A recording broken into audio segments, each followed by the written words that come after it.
entendu, vous ne l'emporterez pas.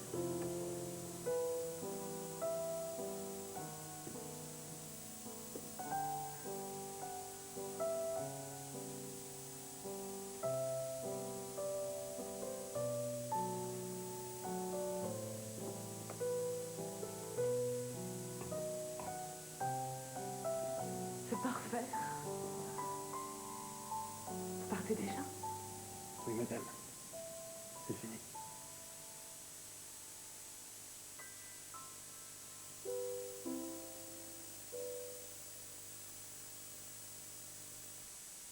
To prove this person is not an actress, she will attempt a scene from a famous movie. Clearly not an actress. So, tell us about BT Broadband. I like to download music, actually.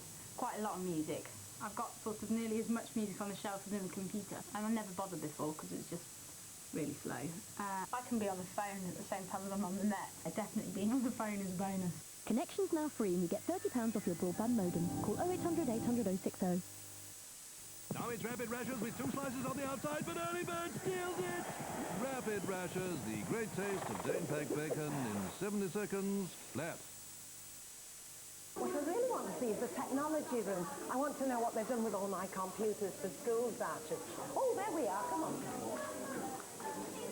Now, where are all my ones? Computers for Schools is back until April the 6th. And with your help, we're hoping to give away more equipment than ever before. Oh, I'm sure that's not one of mine. Oh, no. Oh, look, there's Freddie. That must be my computer there, then. Oh, dear. We'll have to collect some more vouchers. It's gone horribly wrong, hasn't it? Tesco. Every little helps. A bit tasty. This week, there's 25% off all Focus kitchen units. Focus on a better deal. Just woken up to the power of advertising your business on ITV1, haven't you, sir? For your regional business pack, call Carlton Sales. This weekend, don't miss the SCS double discount sale. We've reduced this sofa down and down again to only $379. And double discounted this sofa with removable covers for just $449. We've reduced this leather sofa again and again to $575. This one's only $395 with 3 years interest free and no deposit. That's less than £11 a month. But hurry, this offer ends Sunday, so get down to SCS this weekend for a great double discount sale and a great deal more. It's easy to treat yourself with the Boots Triple Points event. Get 3 times the reward with the UK's most generous points event. Simply great value from Boots.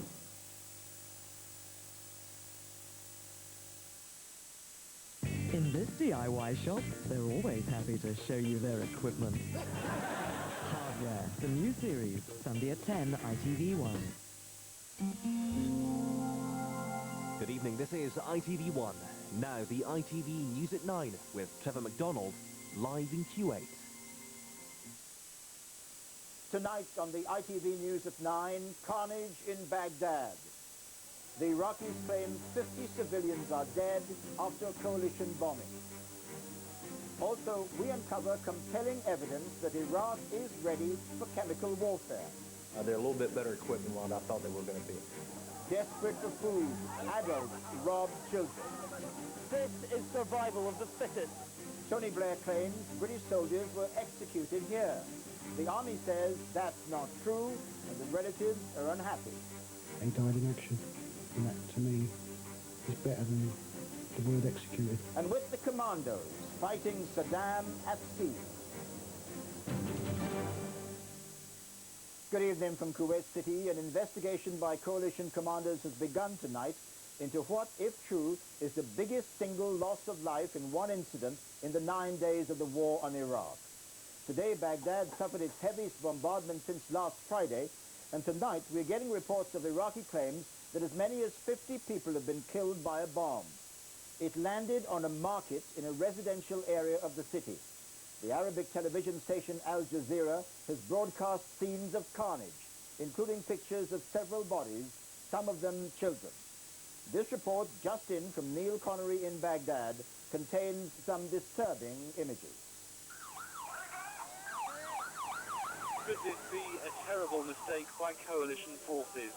As fresh explosions hit Baghdad tonight, Arabic television is showing these pictures from a Baghdad hospital. It claims the result of a US cruise missile attack on a crowded marketplace in the west of the city. Initial reports suggest at least 50 people may have been killed, a similar number injured. Eyewitnesses report a missile landing on the Al Nasser market in the city's Shula neighborhood. Iraqi officials claim the carnage was caused by a stray coalition bomb. The Allied command center in Qatar has yet to respond. It follows the death 2 days ago of at least 15 civilians in one of Baghdad's northern suburbs. Coalition commanders have suggested that a stray Iraqi missile may have been to blame for that attack. In the Iraqi capital today, it's been a heavy day of bombing, some of the most powerful of the war so far. Tonight, in the wreckage of a marketplace, Iraqi officials say the search is continuing for more dead and injured. Neil Connery, ITV News, Baghdad. Outside Baghdad, the battles for control of strategic towns remain extremely difficult. The war being fought on the ground is forcing the coalition to regroup and to consolidate. In the town of Kerbala, about 70 miles south of Baghdad, American troops are mobilizing and waiting to move. Further south, in Najaf, American soldiers are facing stiff resistance from Iraqi troops. And as American Marines keep up their attack on Nasiriyah, a chilling discovery was made today by ITV News. A huge store of protective suits, suggesting Iraqi troops were expecting to fight in territory contaminated with chemical or biological weapons, was found by our correspondent, James Mate. In more peaceful times, this was a hospital, but with its strategic position at the southern entrance to Nasiriyah, it had been taken over by the Iraqi army. A tank was parked in the grounds, military equipment and posters lined the corridors. There was evidence that it had become a local command center. But now in the hands of US Marines, the most disturbing discovery was that troops here had been issued with the means to fight a chemical or biological war. In one storeroom alone, enough protective gear to equip many hundreds of troops. This is clearly the central storeroom for their chemical and biological warfare equipment. Carrying bags here with gas masks. The masks from these boxes have already been issued. Around here, the overboots that go with chemical and biological protection suits. And in this box, canisters attached to gas masks. These ones absolutely brand new and ready for issue.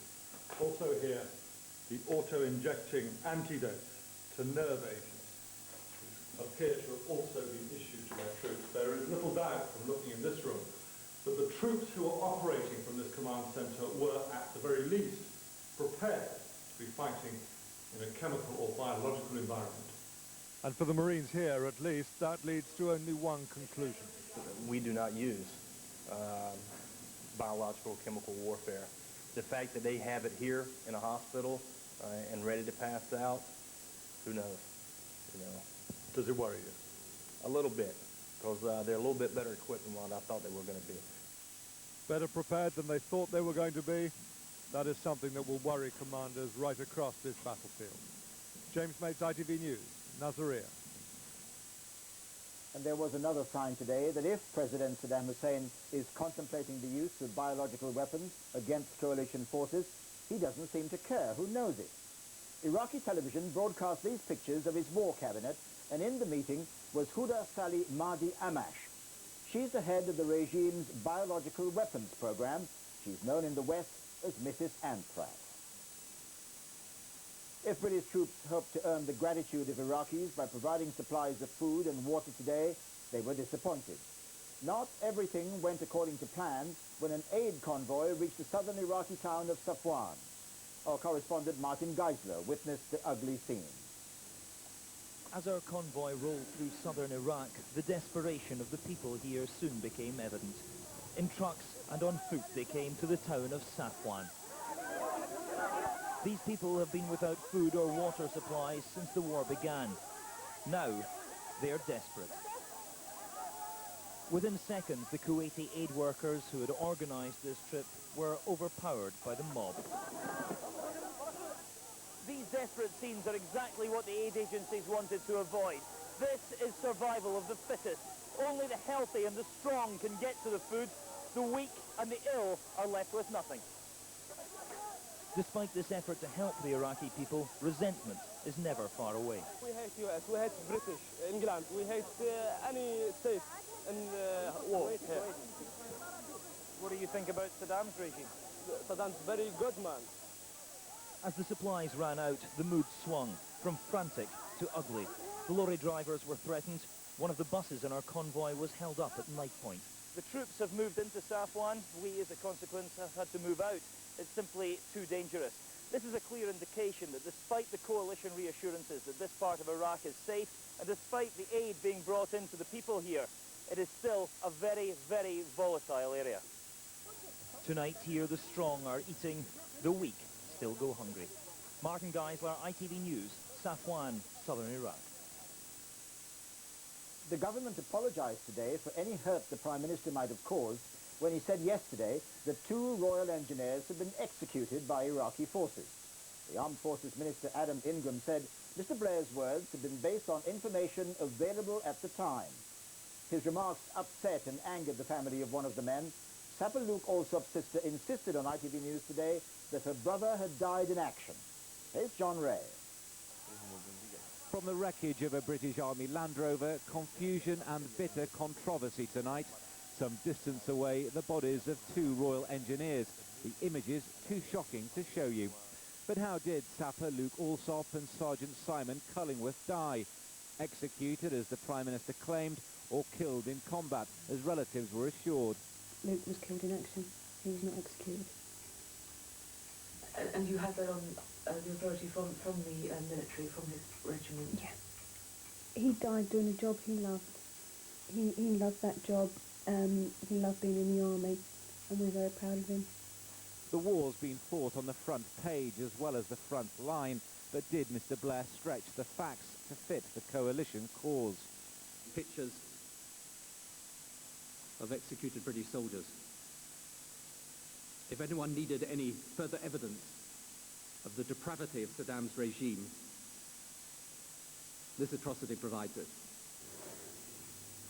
Personally, obviously we don't know how they come to that conclusion. The only way I'm going to take the answer was the answer the army gave me, and that he died in action. This isn't the first time the government's story has been questioned. Before the war, a document was released outlining Saddam's weapons programme. Much of it was copied from a student's work. During the war, there was excitement over a popular uprising in Basra. The reports were exaggerated. And then there was the first Baghdad market bombing, which killed many civilians. It still claimed Saddam could be to blame. Of the soldiers' fate, ministers now admit there's no conclusive evidence. Do you regret the hurt and distress caused those families? If they're hurt from the language used, then we regret that, clearly. That was never the intention.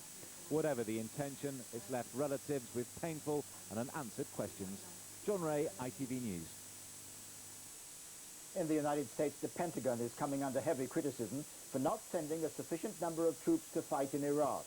120,000 more are now on the way. Robert Moore is in Washington tonight. Robert?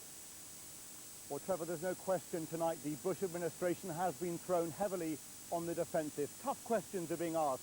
Has the war plan already gone badly wrong? And perhaps above all else, how will Saddam Hussein be dislodged from power without coalition forces being sucked into the nightmare of urban warfare?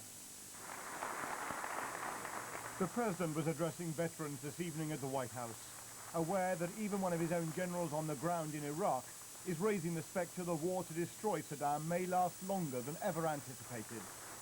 Mr. Bush spoke instead of progress, but acknowledged there would be further casualties. We're inflicting severe damage on enemy forces. We're now fighting the most desperate units of the dictator's army. The fierce fighting currently underway will demand further courage and further sacrifice. The questions, though, are mounting. And at the White House and at the Pentagon, top officials are defending a war plan that many are saying underestimated Iraqi resistance and the complexity of the logistics. I stand by this plan. I think General Frank's put together a good plan. I'll give you a definitive statement. I think it's a brilliant plan. But reinforcements are being dispatched. Quite literally, the cavalry is going to the rescue. In this case, the 3rd Armoured Cavalry Regiment. Overall, an extra 100,000 troops are heading for the Persian Gulf. These are deployments long anticipated, but they're being speeded up. Instead of stabilizing Iraq in the aftermath of a short, sharp war, as they thought, they may be thrown straight into the battle for Baghdad. The Commander-in-Chief is now preparing the American people and the troops for a longer conflict, urging patience and expressing confidence the Iraqi regime will collapse, vindicating the coalition effort and the overall war plan. Robert Moore, ITV News, Washington. So how will those additional American troops be deployed once they arrive in the Gulf, and how will they attack Baghdad? Here's Tom Bradby in our graphic studio. One American officer said yesterday, "This war stinks and I'm sick of it already." But the big question, have coalition leaders miscalculated? At the moment, there are 35,000 British and 90,000 American troops inside Iraq. Now, 120,000 more are on their way. 30,000 from the US Army 4th Infantry Division are coming directly from Texas to Kuwait. Their equipment is having to be shipped via the Suez Canal and won't be ready for another 2 weeks. Then just under 100,000 more US troops will be flown in. Commanders will soon have the overwhelming force they say they need for an assault on Baghdad, if it comes to that. And what happens in the Iraqi capital is crucial. It could be a very tough nut to crack.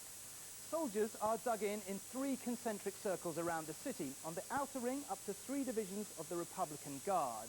In the middle, a further level of Republican Guard soldiers, and in the city centre itself, an unknown number of the troops most loyal to Saddam.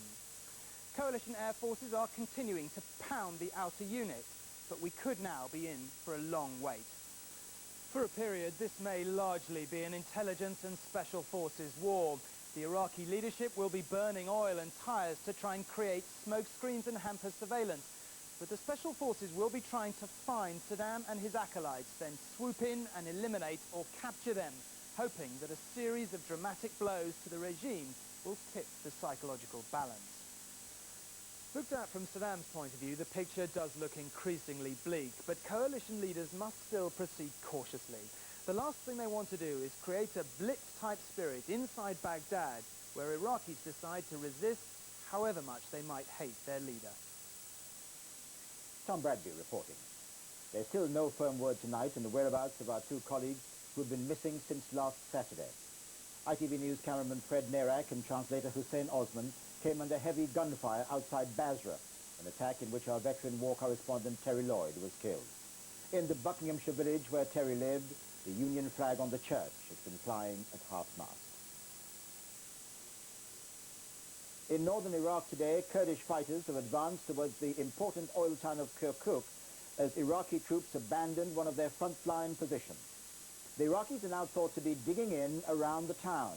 Our correspondent Julian Mannion travelled with the Kurdish forces to the most southerly point they now hold. At dawn, the bombing on the northern front resumed, and it now seems to be having some effect. Very suddenly, the Iraqi army has abandoned important positions to the east of the oil city of Kirkuk and pulled back at least 20 miles. What was the front line has become a no-man's land. We followed Kurdish soldiers as they moved cautiously down the empty road, trying to find out where the enemy has retreated to. We halted at a former Iraqi gun position and found ourselves looking down on the Kirkuk oil field, one of the great strategic prizes of this war.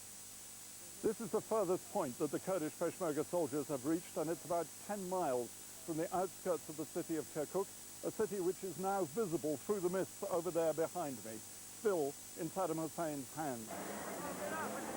In a village abandoned by the Iraqi army, the Kurds used a bulldozer to smash one of Saddam's monuments. But the unanswered question is whether the Iraqis will now stand and fight for Kirkuk. Julian Mannion, ITV News, at the front line in northern Iraq. We've heard nothing of the Iraqi Navy since this conflict began 9 days ago, and today the Royal Marines seem determined to make sure it stayed that way. They went up the Shat al-Basra waterway north of Qasr to immobilize any enemy boats they found there. Bill Neely went with them. They gathered in the dead of night for the first naval commando mission of the war. They had invaded across the desert. Now Marines and munitions were packed into 10 speedboats. Their target, Iraqis fleeing Basra and the remnants of Iraq's navy.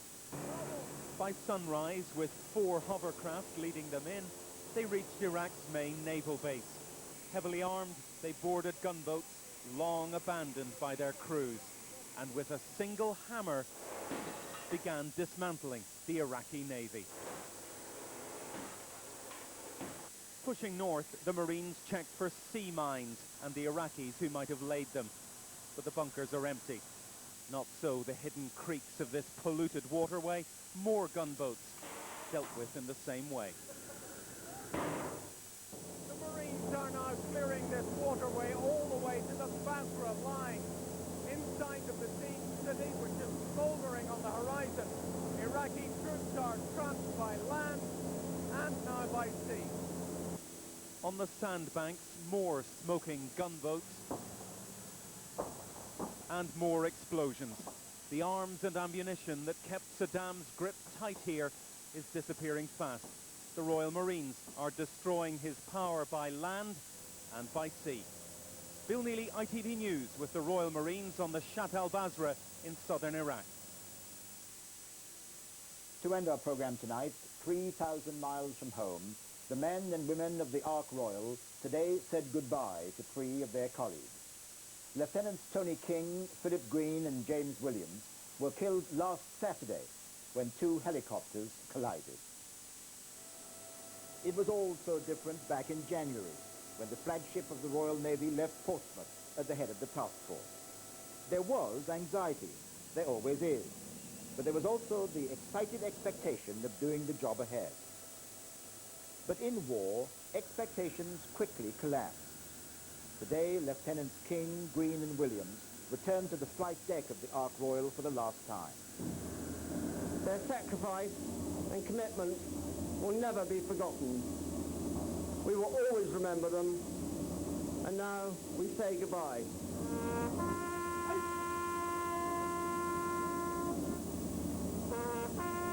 Their coffins, draped today in the Ark Royal's ensign, will be flown back to Cornwall, back home, back to their families.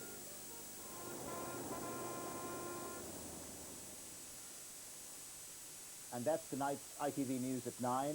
We'll have more on the war in Iraq and today's other news at 20 minutes past 11 here on ITV1. In the meantime, the ITV News channel will have the latest developments. But from me and all my colleagues in Iraq and here in Kuwait, good night.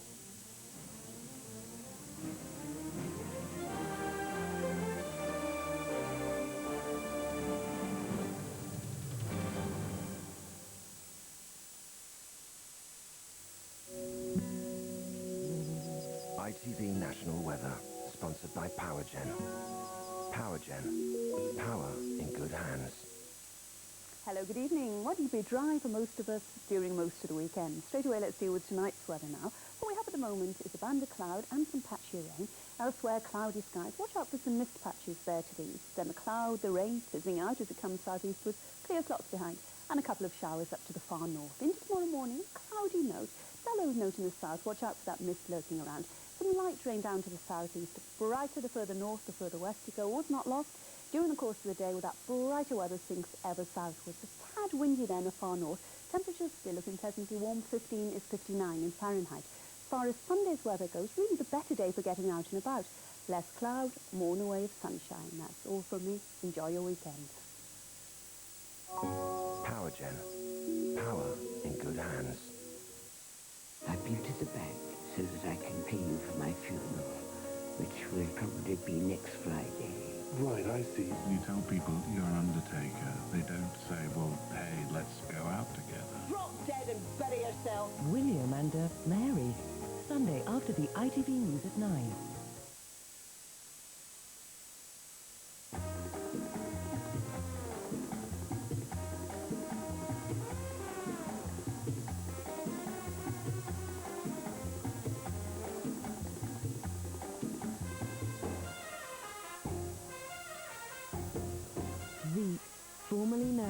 Danepak. Galbani Dolcelatte, a true Italian classic. Unique, delicate, smooth. And only from Galbani, a deliciously different cheese. Dolcelatte cremoso. We're crazy about it. So creamy. So fresh. So... Imaginative, a real speciality from a real specialist. Galbani Dolcelatte. The name speaks for itself. For 2 days only, there's 25% off at Cousins. Yes, 25% off everything, with nothing to pay till next year. It's this Saturday and Sunday at Cousins. In this store, you'll think you've DIY'd and gone to heaven. Now I am complete. Especially with a display of equipment like this. What's the size 6 flathead screws, please? No, don't go and get them. Starring Martin Freeman and Ken Morley. Hardware, the new series, Sunday at 10, ITV1.